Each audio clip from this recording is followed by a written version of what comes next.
Assalamualaikum warahmatullahi wabarakatuh. Selamat malam. Assalamualaikum warahmatullahi wabarakatuh. Malam. Kali ini kita akan membahas tentang antibiotika ya. Ada yang tahu apa itu antibiotika? Antibiotika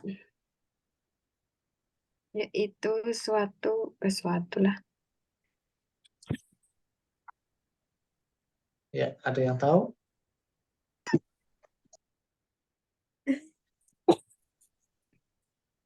Ya, antibiotika adalah Obat. zat ya. Ya, obat juga. Untuk Zat menghambat yang bakteri. dihasilkan oleh organisme yang bersifat bakterisid dan bakteriostatik. Gak mau aku ngeliat tante. Jadi, fungsinya untuk membunuh bakteri ya. Nah, di sini sifatnya ada dua macam. Ada bakteriosid dan bakteriostatik. Kira-kira apa bedanya antara bakteriosid dan bakteriostatik? Bakteriosid. Bakteriosid ya. Kalau bakteriosid itu untuk membunuh ya. Jadi fungsinya untuk membunuh bakteri. Kalau bakteriostatik itu fungsinya hanya untuk menghambat pertumbuhan bakteri yang tadinya reproduksi bakteri itu sangat besar. Dengan adanya antibiotik ini yang sifatnya bakteriostatik menjadi tidak pesat lagi atau membatasi pertumbuhan bakteri. Sampai di sini ada yang ditanyakan? Belum. Bisa kan? Kalau keluar ujian bisa ya? Insya Allah, Pak. Insya Allah bisa. Bisa, Pak. Bisa. Nah, di sini ada namanya kemoterapi ya. Kalau kemoterapi bahan kimia yang mampu menghambat kehidupan kuman di dalam tubuh. Jadi kemoterapi itu tidak hanya seperti obat kanker, itu bukan ya. Jadi ini kemoterapi istilahnya adalah bahan kimia yang mampu menghambat kehidupan kuman di dalam tubuh. Ya, karena pertumbuhan bakteri ini sangat cepat ya, maka ada biasa disebut perang penelitian ya antara klinisi atau peneliti dengan bakteri ya. Karena bakteri itu kan bisa menyebabkan atau bisa terjadi resistensi ya. Apa itu resistensi? Bakteri yang kuman yang tahan terhadap antibiotika. Ya, jadi perkembangan antibiotika itu sangat lambat, sedangkan perkembangan resistensi antimikroba itu sangat besar. Ya, untuk tahu bagaimana jenis antimikroba atau bakteri, maka dilakukan namanya pewarnaan ya, pewarnaan gram dengan nantinya kan ada kita melihat identitas bakteri patogennya dari tempat infeksi dan pewarnaannya.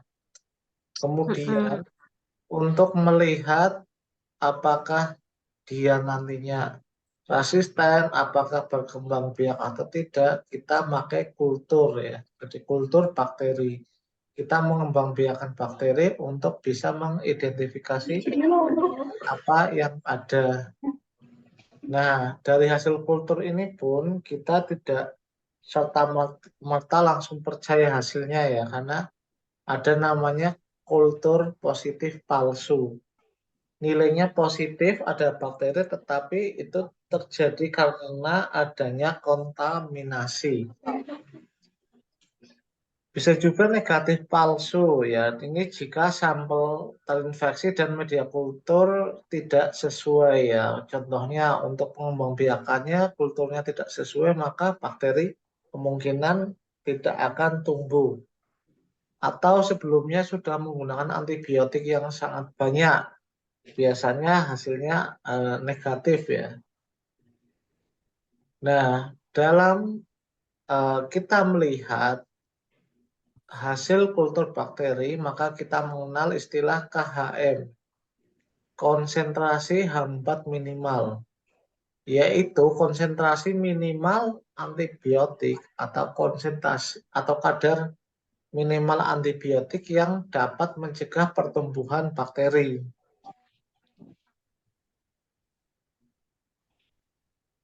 Nah, ini tadi saya sebutkan ada namanya resistensi ya.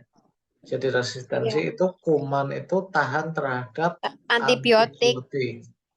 Nah, bagaimana penyebab resistensi? Salah satunya adalah penggunaan antibiotik yang berlebihan dan penggunaan antibiotik yang tidak tepat. Sesuai. Ya, tidak tepatnya bisa penggunaan antibiotika terlalu pendek atau antibiotika terlalu panjang ya. Apa dampaknya jika pembelian terlalu pendek? Kalau terlalu pendek biasanya menyebabkan resistensi karena subdosis ya. Jadi kadar antibiotiknya di bawah ambang ya, ambang minimal terapi antibiotik. Kalau terlalu lama bagaimana? Nah, kalau terlalu lama berarti kan kuman-kumannya sebenarnya sudah mati. Tapi digunakan terus maka akan membunuh flora normal yang ada di tubuh kita. Dalam tubuh. Ya, ya.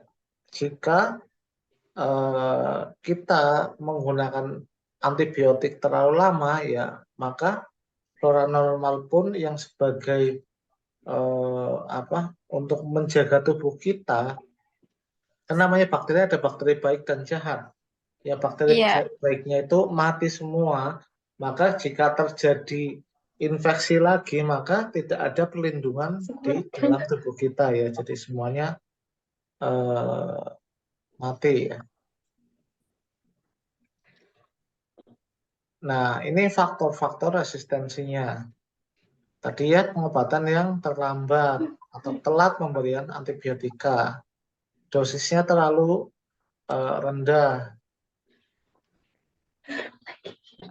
Kuman beradaptasi dengan obat. Kemudian pemberian antibiotik tidak tepat sasaran ya, tidak tepat tujuan terapinya. Kemudian keadaan fisik penderita terhadap tidak mendukung terbentuknya kuman ya. Jadi di sini mungkin penderitanya mengalami autoimun ya, atau Autoimun. kondisinya itu sangat defisiensi ya, atau malnutrisi Lemah.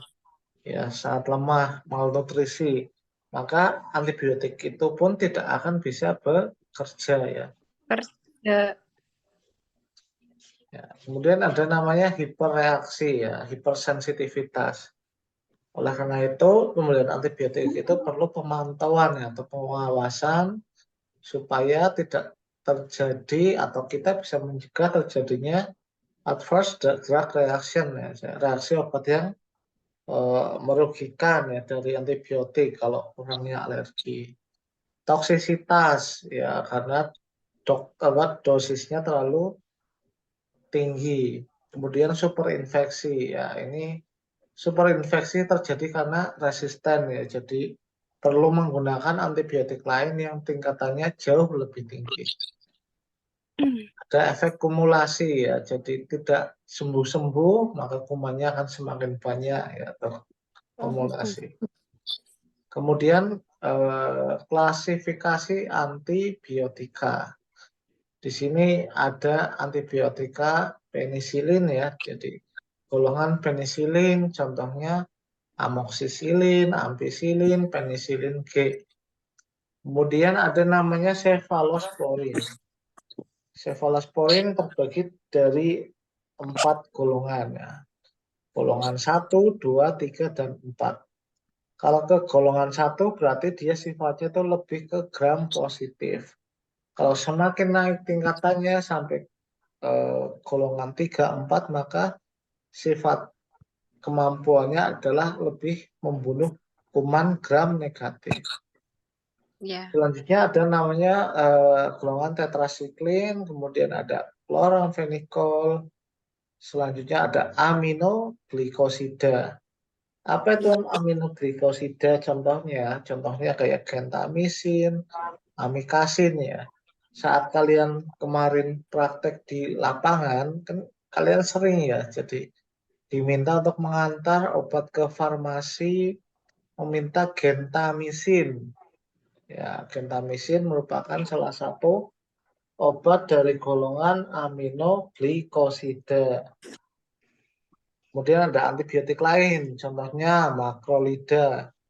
Ya, makrolida di sini ada azitromisin ya. Kalau COVID ya ada terapi azitromisin. Kemudian eritromisin, ada kanamisin, ada streptomisin. Kalau streptomisin itu untuk pasien pneumonia. Itu contoh.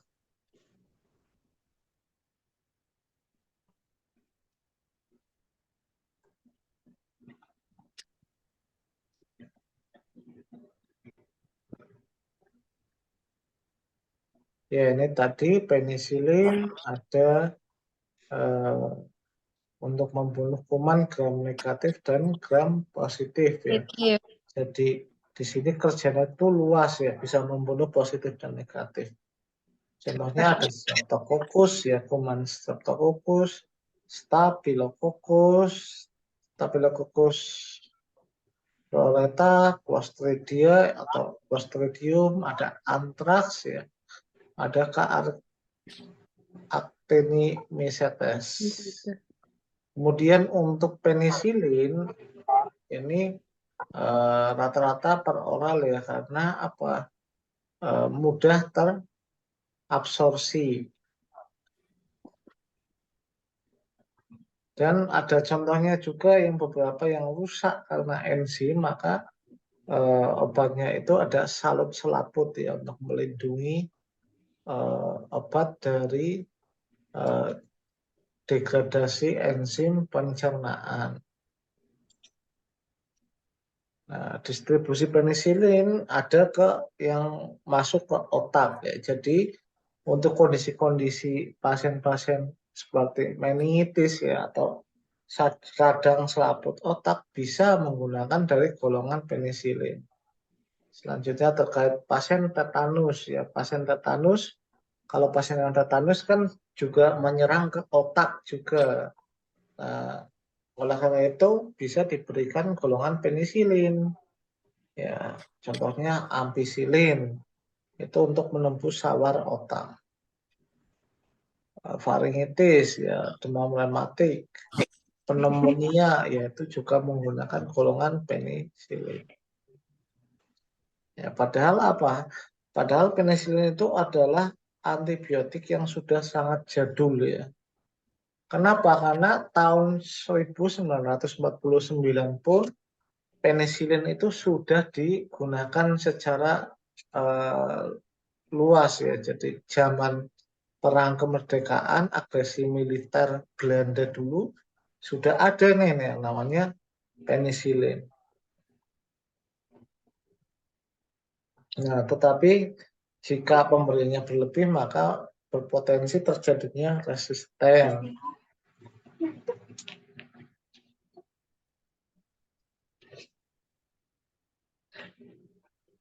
Ya, ini distribusikan ke otak, dieliminasi via renal. Ya. Nah, ini beberapa contoh golongan penisilin ya. Ada penisilin G, ada prokain penisilin, ada benzatin penisilin, ampicillin, amoxicillin. Kalau oksasilin dan fluoxasilin sudah jarang ya. Nah, ini ada beberapa sediaan penisilin yang ditambahkan asam clavulanat ya. Ya, kenapa ditambahkan? Karena supaya memperkuat kinerjanya. Selain itu supaya tidak mengalami eliminasi ya saat di saluran cerna. Nah, bagaimana jika pasien itu mengalami alergi? Kalau mengalami alergi, biasanya antibiotik ini langsung di stop ya. Iya, fatal. Nah, selanjutnya cefalosporin. Ya, cefalosporin ini juga berpotensi lumayan banyak ya untuk alergi. Contoh, nah ini kalau yang cefalosporin generasi pertama itu kan tadi saya sebutkan itu eh, gram positif ya. Jadi kalau gram positif, contohnya adalah cefazolin. Ya ini golongannya cefazolin, cefalexin, cefalotin, cefradin, cefodraxil, cefaprin. Tapi yang umum digunakan yaitu cefazolin, kemudian cefadroxil. Ini golongan yang kedua ya. Ada cefuroxim, ini yang sering dipakai. Generasi ketiga ada ceftriaxone, ada cefotaxim dan cefoperazole. Untuk oral ada namanya cefixim. Kalau injeksi ada juga ceftazidime ya. Kalau ceftazidime harganya lumayan mahal. Kenapa? Karena dia bisa membunuh pseudomonas. Nah, ini untuk yang tetrasiklin ya. Tetrasiklin itu bisa untuk gram negatif dan positif. Juga bisa membunuh rickettsia ya, hewan-hewan pengerat ya.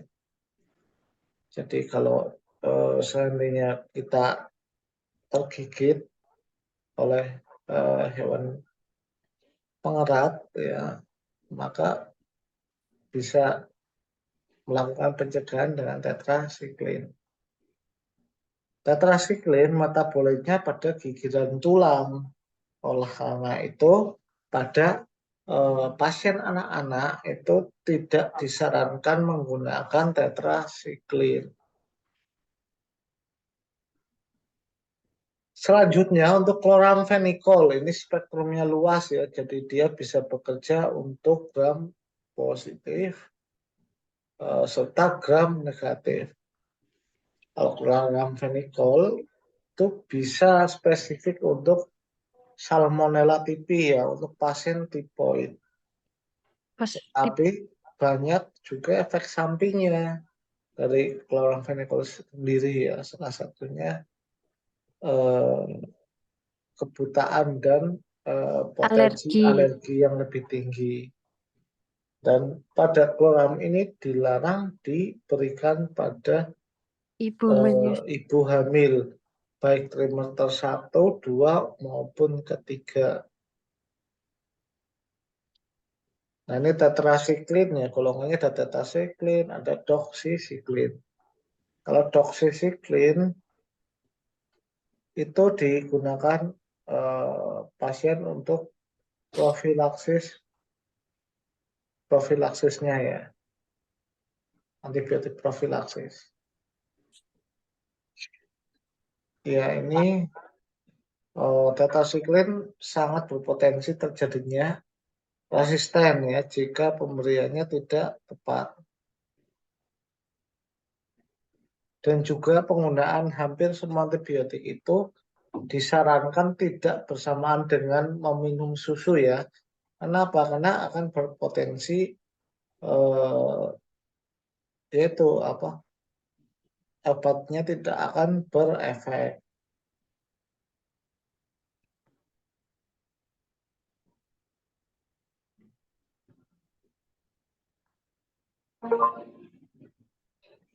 Kemudian golongan aminoglikosida ya, ada streptomisin, neomisin, kanamisin, amikasin, gentamicin, tobramicin itu untuk mata ya. ada sisomycin. Ya, ini streptomycin injeksi ini digunakan untuk terapi lanjutan untuk pasien TB maupun lepra. Ini keracunan menyebabkan reaksi alergi sampai shock karena pilaktik berat. Nah, ini untuk golongan apa itu?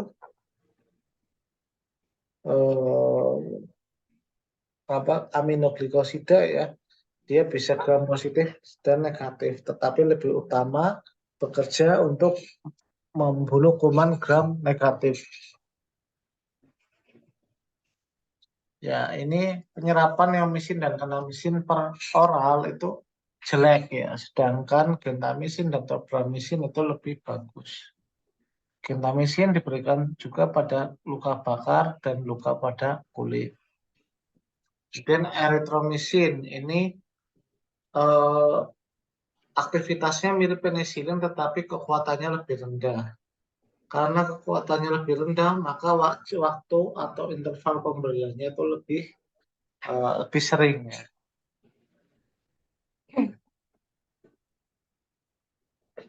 Kemudian ada kelompok polimyxin ya. Ini untuk Pseudomonas, Shigella, Dysentery, Enterobacter. Ya, apakah ada yang ditanyakan terkait ini? Belum. Belum? Semuanya nggak ada yang tanya? Belum, Pak. Iya.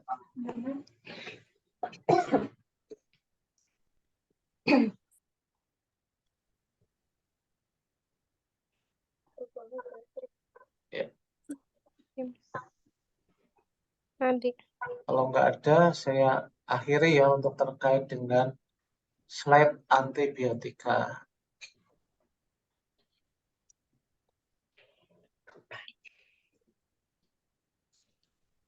Hmm.